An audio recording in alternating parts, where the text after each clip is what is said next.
जिन पर इनाम रखा गया था महत्वपूर्ण उनकी गिरफ्तारी होना, जिनमें से 2 को तो गिरफ्तार कर लिया गया है। आपको तस्वीर हम लगातार उस दिन की दिखा रहे हैं, 26 जनवरी की, जब ये पूरी हिंसा हुई थी। 26 जनवरी को लाल किले पर हुई हिंसा और तोड़फोड़ की जांच में जुटी दिल्ली पुलिस को 2 दिन में ये 2 बड़ी कामयाबी हाथ लगी।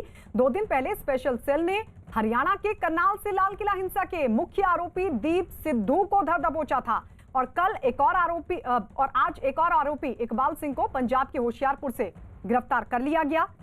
तो एक तरफ करनाल से गिरफ्तारी शिकंजे में दीप सिद्धू और दूसरी गिरफ्तारी होशियारपुर से इकबाल सिंह की, ये 2 बड़ी गिरफ्तारियां 2 दिन में और ये बड़ी कामयाबी भी। लेकिन अभी बाकी और भी आरोपी हैं जिन पर इनाम रखा गया था, अब उनकी धरपकड़ कितनी जल्द।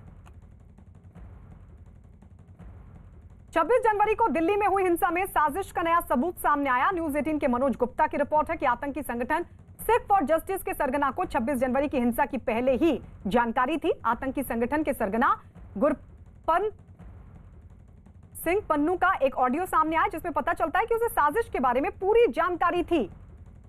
तो ये बड़ी जानकारी इस वक्त निकलकर सामने आ रही है। न्यूज 18 के मनोज गुप्ता की रिपोर्ट है कि आतंकी संगठन सिख फॉर जस्टिस के सरगना को 26 जनवरी की हिंसा की पहले से जानकारी थी। मैं तो ਤੁਹਾਨੂੰ ਕਿਹਾ ਸੀ ਉਦੋਂ ਕੈਮਰੇ ਤਿਆਰ ਰੱਖੋ, you didn't even listen. I gave you the hint 3 hours before. ਮੈਂ ਕਿਹਾ ਭਾਜੀ ਆਪਣੇ ਕੈਮਰੇ ਤਿਆਰ ਰੱਖੋ। ਤੁਸੀਂ ਮੇਰੀ ਗੱਲ ਸੁਣਦੇ ਨਹੀਂ ਕਿ ਮੈਂ ਕੀ ਕਰਾਂ।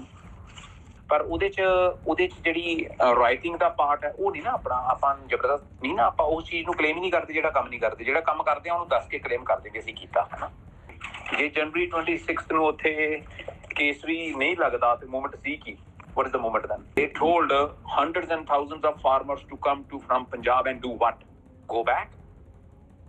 What did they do then? What was the movement if we would not have done January 26?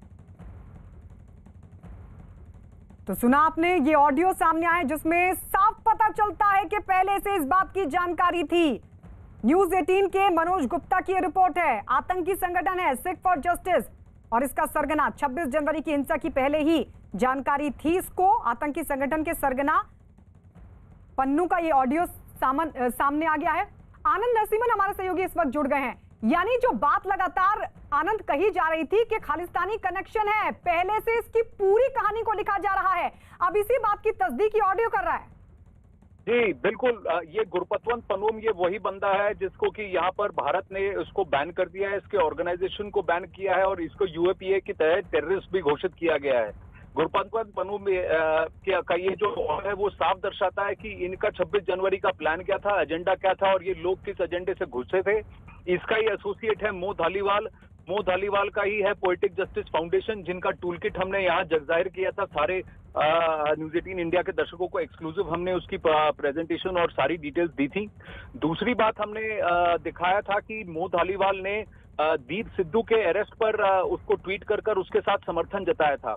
NIA की अभी इन्वेस्टिगेशन चल रही है कि कम से कम 19 करोड़ रुपए दीप सिद्धू को दिए गए, मुहैया किए गए हैं। गुरपतवंत पन्नूम ने खुद न्यूज 18 से बात करते हुए ये कहा है कि उसके पास $10 मिलियन तक का वो पैसा एक दिन में उठा सकता है और कम से कम 14,000 लोगों को वो उसका ऑर्गेनाइजेशन, ये बैंड ऑर्गेनाइजेशन अभी भी पंजाब में सपोर्ट कर रहा है।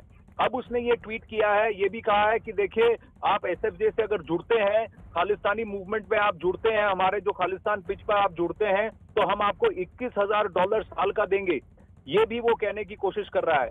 अब जरूरत ये है कि जो देश हमको अपना मित्र बताते हैं जैसे यूके, कनाडा, तो जस्टिन ट्रूडो, बोरिस जॉनसन को ये बताने की जरूरत है कि वो इन लोगों को पनाह देते रहेंगे। उनका देश ऐसे लोगों को पनाह देता रहेगा जो भारत को तोड़ना चाहते हैं, भारत में विनाश की लीला रचना चाहते हैं, या फिर भारत का सहयोग करेगा और इनको भारत के हाथों सौंपेगा ताकि हमारा कानून इनको पूरी तरह से जस्टिस दे सके। जी, तो भारत सरकार इसको लेकर जाहिर तौर पर अब इन देशों से भी संपर्क साधेगी, लेकिन ये कनेक्शन, खालिस्तानी कनेक्शन और किस तरीके से देश के भीतर ये पूरी